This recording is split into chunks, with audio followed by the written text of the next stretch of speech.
Hey everybody, thanks for watching A Guy Doing Stuff. I'm Adam, and today I'm going to be installing the Rosette.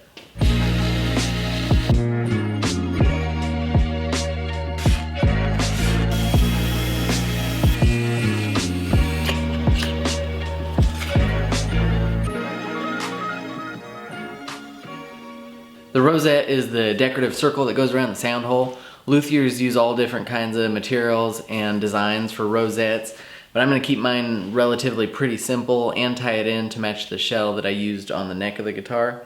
All the shell I'm using on the guitar I got from DePaul Supply. They have the best selection I've found on the internet, and they have really good customer service too. I'll put a link to their site on my video description. This is one of their gold shell rosette rings. They come in a bunch of different little pieces glued to a cardboard backing. I'm going to cut a shallow channel in the soundboard, wide enough for this, and two black, white, black strips to sandwich it. There are probably a lot of different ways to cut this channel. What I'm going to show you, I don't think is the cheapest way, but it's one of those things I wanted to get really precise, so I bought some expensive tools. I already had a Dremel. You can get these on Amazon for like 50 bucks. I had to buy this precision router base, a circle routing jig, and a really expensive little tiny Dremel bit. That whole setup is about $200, and I'll put links to all that stuff in my video description too. You screw the router base and circle routing jig together. The base adjusts up and down, and you can put a little pin right here for the center of the circle. Then you adjust the radius in really small exact increments with this little threaded adjustment thing. The Dremel just screws right into the base like this. I tape my soundboard to a piece of particle board, measure 6 inches down from the top for the center of the sound hole, and drill a 3/16 of an inch hole.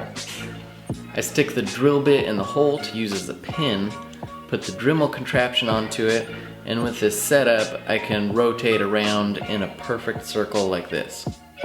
The inside diameter of the shell is 4.9 inches, so I mark that measurement and adjust the jig to that.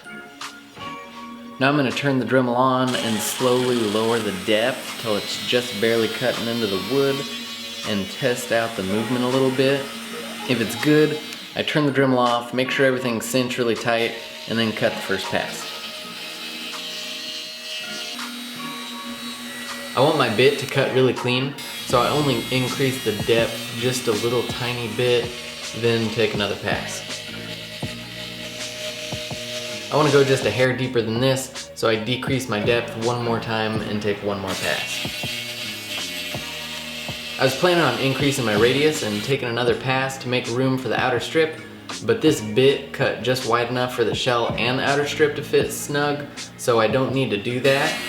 I will decrease my radius now though, and take passes working inward until the channel fits the shell and both strips.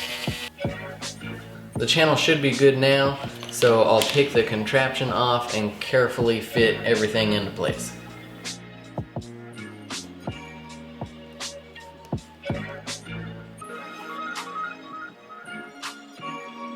Okay, so I think I'm happy with this layout now, so I'm going to go ahead and use CA glue to glue everything down.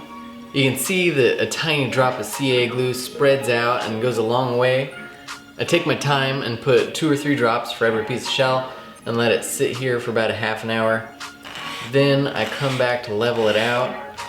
I'm not very good at sharpening card scrapers, so instead I bend the edge over on a brand new razor blade and use these as card scrapers. This is actually a pretty cool trick because a pack of 100 of these costs about $10, so I don't feel bad about tossing them out after one use. When I get pretty close to the surface, I switch to my orbital sander and sand it flush. I'm going to go ahead and throw on one more strip just to dress it up a little bit. I'm going to use that same method I just showed you, but with a smaller bit now because I'm just trying to fit one strip. Once you have a rosette you're happy with, you can cut the sound hole. All you have to do is make sure the outside diameter of your cut matches the diameter you want for your sound hole, then just increase the depth little by little till you cut all the way through the board. That actually went really well. There are 2 things I wanted to say. One, you might have noticed that the top of the rosette is a little bit messed up. That's okay because the fingerboard sits over the top of the rosette, so if you're gonna mess up a spot on it, it should be the top of it. The second thing was when I thicknessed the soundboard, I left it a little bit thick, so now I'm gonna take it to the final thickness, and I'll just do that with the orbital. If you guys have any questions about anything about this process, feel free to leave questions in the comment sections. Thank you guys for watching. Thank you to Worksharp Tools for sponsoring this series. And don't forget to hit subscribe to stay up to date on my videos.